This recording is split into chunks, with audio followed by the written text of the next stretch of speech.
The crystal chandelier cast dancing shadows across our family's formal dining room as I pushed my untouched beef Wellington around my plate. Monthly family dinners were always tense, but tonight felt different. The air was thick with unspoken words, and my parents kept exchanging meaningful glances. "Emma," my mother finally said, setting down her wine glass with deliberate precision, "your father and I have been discussing your situation." I looked up, meeting her perfectly made-up face. At 28, I was the family disappointment, the only one of the 3 Anderson children who hadn't followed the prescribed path of law school and joining the family's prestigious law firm. My situation? I kept my voice neutral, though my heart started racing. My older sister Victoria smirked from across the table. At 32, she was already a junior partner at Anderson & Associates, following perfectly in our father's footsteps. Next to her, my younger brother Michael, 26, was quickly climbing the firm's ranks. "Yes," Dad cleared his throat. "Your persistent refusal to join the firm, this foolish startup venture of yours. It's gone on long enough." I gripped my fork tighter. My foolish venture was a tech company I'd built from scratch 3 years ago, developing AI-driven legal research software. I'd tried explaining to them how it could revolutionize legal research, but they dismissed it as a waste of time. "We're cutting you off completely," Mom announced as if commenting on the weather. "No more trust fund access, no more living in the family apartment, no more credit cards. It's time you grew up and accepted your responsibilities." The room fell silent. Victoria's smirk grew wider. Michael suddenly became very interested in his green beans. "I haven't touched the trust fund in 2 years, I said quietly. "Don't be ridiculous," Mom scoffed. "How else could you be supporting yourself with this little computer project of yours?" Before I could respond, Victoria chimed in. "I heard your company's barely breaking even, Emma. Patricia from Morgan Stanley told me all about it." I had to bite back a laugh. Patricia from Morgan Stanley had no idea about my company's financials. We'd stayed private deliberately, flying under the radar while we perfected our technology. "Actually," I started, but Dad cut me off. "Enough excuses. You have 2 choices. Join the firm as a first-year associate or face being cut off completely. We've already had the trust fund papers drawn up." "I'm not joining the firm," I said firmly. "Then you leave us no choice," Mom sighed dramatically. "We're doing this for your own good. You can't keep playing entrepreneur forever." Just then my phone rang. I usually silenced it during family dinners, one of Mom's strict rules, but tonight I'd left it on purposely. The caller ID showed my assistant's name. "Excuse me," I said, standing up. "I need to take this." "Emma." Mom's voice rose sharply. "We are having a family discussion." I answered anyway, putting it on speaker. "Yes, Sophia?" "Ms. Anderson." My assistant's professional voice filled the dining room. "I apologize for interrupting your dinner, but you asked to be notified immediately. Our stock just hit $90 million in the private trading round. Morgan Stanley is requesting an urgent meeting about taking us public." The silence that followed was deafening. Victoria's fork clattered against her plate. Michael choked on his wine. Mom's perfectly composed face froze in shock. "Thank you, Sophia," I said calmly. "Schedule the meeting for tomorrow morning." I hung up and looked around the table, taking in their stunned expressions. The chandelier light suddenly felt brighter, illuminating their confusion and disbelief. "You were saying something about cutting me off?" I asked, raising an eyebrow. Dad's face had turned an interesting shade of red. "But how?" I pulled out my chair and sat back down, finally taking a bite of my dinner. It's amazing what you can accomplish when you're not trying to live up to someone else's expectations. The Wellington was cold, but victory had never tasted sweeter. $90 million? Victoria whispered, her smirk completely gone. "Actually," I corrected her, "that's just the current stock price. The company's total valuation is significantly higher." Mom reached for her wine glass with a slightly trembling hand. "But Patricia from Morgan Stanley said." "Patricia from Morgan Stanley," I interrupted, "doesn't know anything about my company because we've kept everything private. Until now."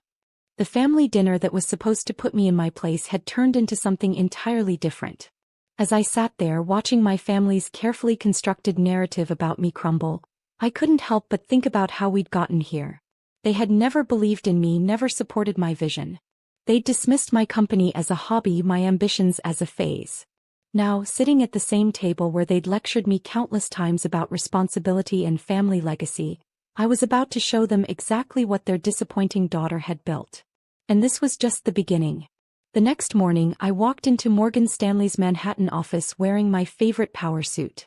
The contrast between last night's family dinner and today's meeting couldn't have been starker. Here I wasn't the disappointing daughter.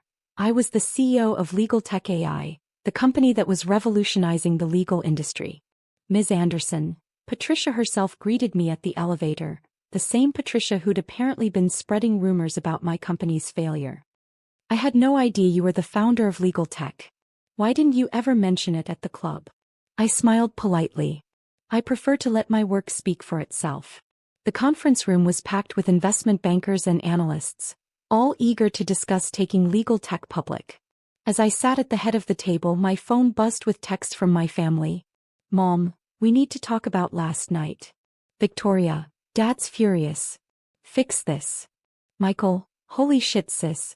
Why didn't you tell us? I silenced my phone as the meeting began.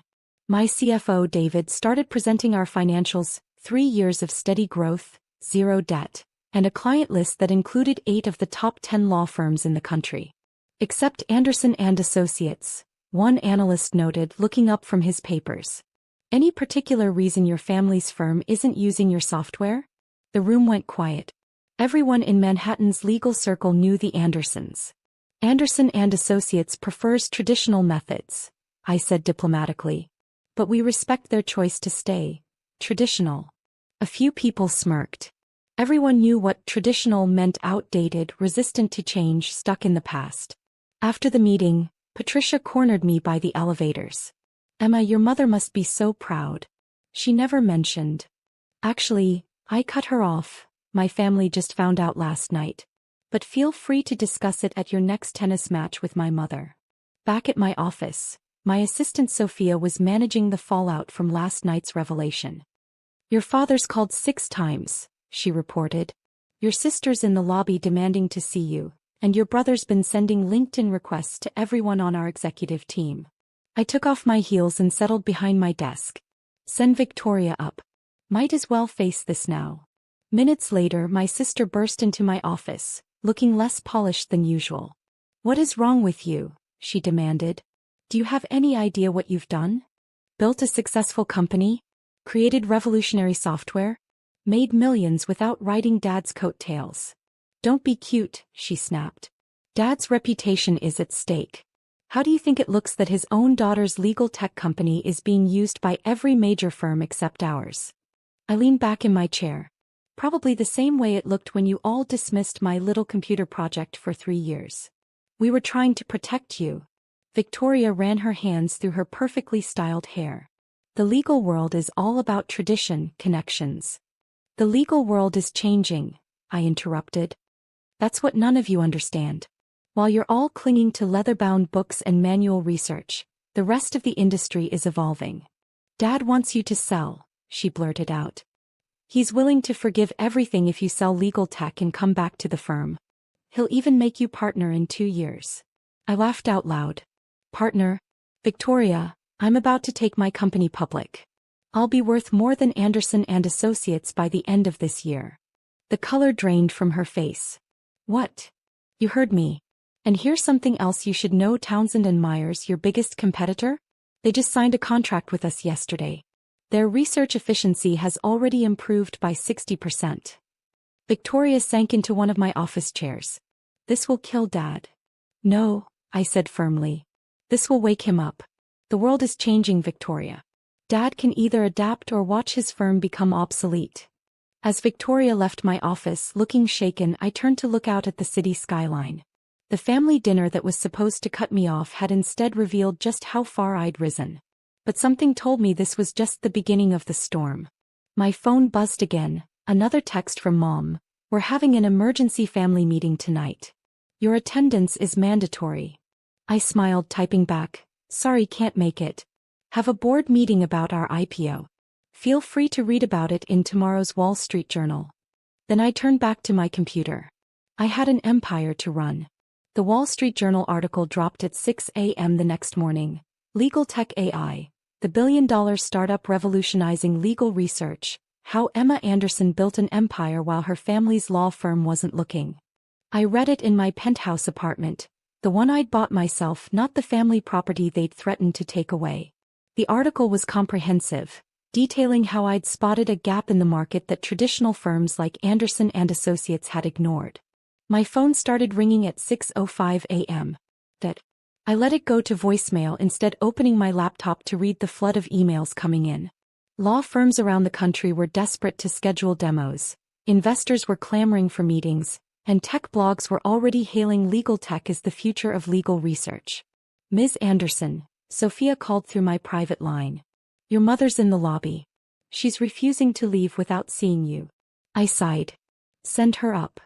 Mom appeared at my door minutes later, looking uncharacteristically disheveled. Her eyes widened as she took in my apartment, the floor-to-ceiling windows, the modern art, the view of Central Park. You live here? She asked, her voice small. For the past year, I replied. Would you like some coffee? She nodded, sinking into my designer sofa. I poured her a cup from my expensive coffee machine, another luxury I'd bought with my own money. The article, she started, then stopped. Your father, he's not well. Because his firm is now publicly known to be behind the times? I asked, sitting across from her. Because his daughter blindsided him, she snapped, then caught herself. Emma, why didn't you tell us? I tried, Mom. For 3 years I tried to tell you about what I was building. You and Dad were too busy pushing me to join the firm, too convinced I was wasting my time. But $1 billion, she whispered. The article says you're going to be one of the youngest female tech billionaires in the country. Funny how success changes people's perception of waste, isn't it? Just then my phone buzzed with a text from David. Townsend and Myers just announced they're moving all operations to legal tech systems. Stocks up another 30%. Mom's phone rang moments later. Probably Dad hearing the news that his biggest competitor was now using his daughter's software. He'll never forgive you, she said quietly. No, I corrected her. He'll never forgive himself. There's a difference. After Mom left, I headed to the office. The atmosphere was electric. News of the Wall Street Journal article had everyone buzzing. As I walked through the open workspace, my employees stood and started applauding. Speech, someone called out. I smiled, looking around at the faces of people who had believed in my vision when my own family hadn't. 3 years ago, I began, everyone said legal tech couldn't work. That law firms wouldn't change, that tradition was too strong. But we proved them wrong. And this is just the beginning. More applause. Then Sophia rushed over with an urgent message. Anderson and Associates was calling an emergency press conference. I watched it live from my office. Dad stood at the podium looking older than I'd ever seen him. Victoria and Michael flanked him, both trying to maintain their usual confident expressions. Anderson and Associates is proud to announce a complete digital transformation, Dad read stiffly. We will be partnering with leading legal tech companies to modernize our operations. I turned off the stream. They still didn't get it. There was only one leading legal tech company and I owned it.